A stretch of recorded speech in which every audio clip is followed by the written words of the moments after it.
Պարոն Զուրաբյան, օրերս ազգային ժողովում հանրային լսումներ էին անցկացվում, քննարկում էր անցկացվում մարտի 1-ի վերաբերյալ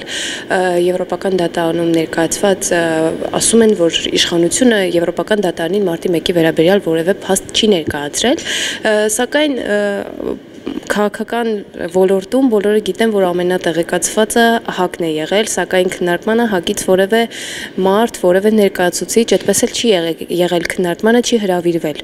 Դուք ինչու ձեզ չեն հրավիրել, ինչու դուք ներկա չէիք։ Այդ տեսեք, դուք շատ կարևոր հարց եք տալիս, որովհետև իսկապես բոլորն էլ գիտեն, որ այդ ինստիտուցիոնալ հիշողությունը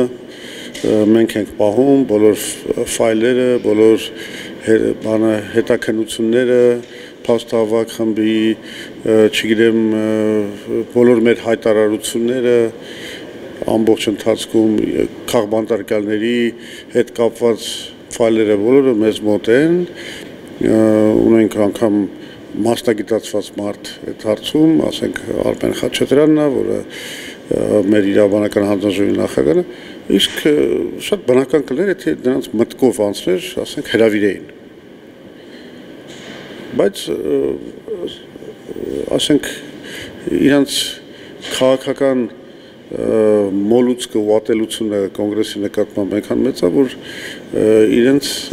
անգամ թույլ չեն տալիս դիմել նման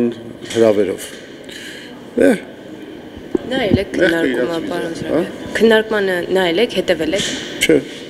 Տեսել եք այնտեղ կային օրինակ ՔՊ-ի երիտասարդական երիտ թևի անդամներ, ովքեր օրինակ 17 տարեկան էին, բայց եկել եւ ազգային ժողովի ամբիոնից հայտարարություններ էին անում, որ Ռոբերտ Քոչարյանը պետք է պատասխան տա։ Այդ ձեզ համար այս ազգային ժողովից նման հայտարարություն լսել մարդու կողմից, ով դեռ այդ ժամանակ անգամ ծնված չէ։ Չեմ մեկնաբանելու իրանց ասածները, բացարձակապես հետաքրքիր չի։ Մենք ունենք մեր դիրքորոշումները, այդ դիրքորոշումները չեն փոխվել, այդ դիրքորոշումները մենք միշտ բացահայտ ներկայացրել ենք։ Իսկ հիմա մենակ հետևյալը կուզում ասեմ, որ մարտի 1-ի բացահայտումը այս իշխանությունը լրիվ ծախողել է։ Նայեք, Նիկոլ Փաշինյանը ամեն տարելիցին մարտի 1-ի ասում է, որ մարտի 1-ը բացահայտված է, սակայն մեղավորները պատասխանատվության չեն ենթարկվել։ Ըստ ձեզ մենք մի օր կտեսնենք մարտի 1-ի պատասխանատվության ենթարկվողները ովքեր են լինելու։ Դե գիտեք ինչ, իհարկե, թե իշխանության կան մարդիկ, որոնք կապանքներ չունեն, կարող են եւ բացահայտել։ Չնայած իհարկե գնալով դժվարանում է այդ գործը, որտեղ եւ վաղեմության ժամկետներ են եւ ի վերջո ապացույցներ են կորում, հնանում, չգիտեմ, ասենք նույն անարդար վճիռներ կատարած քննիչներին, դատավորներին եւ այլն կարելի էր պատասխանատվության կանչել, հիմա այդ մարդիկ կամաց շարքից դուրս են գալիս, ասենք բարդանում է, բայց մեծ հաշվով իհարկե հնարավոր է։ Քանի որ դուք նշեցիք, որ ունեք մարտի 1-ի ամենամեծ բազան, թե փաստահավաք, թե իրավական առումով, տեսեք,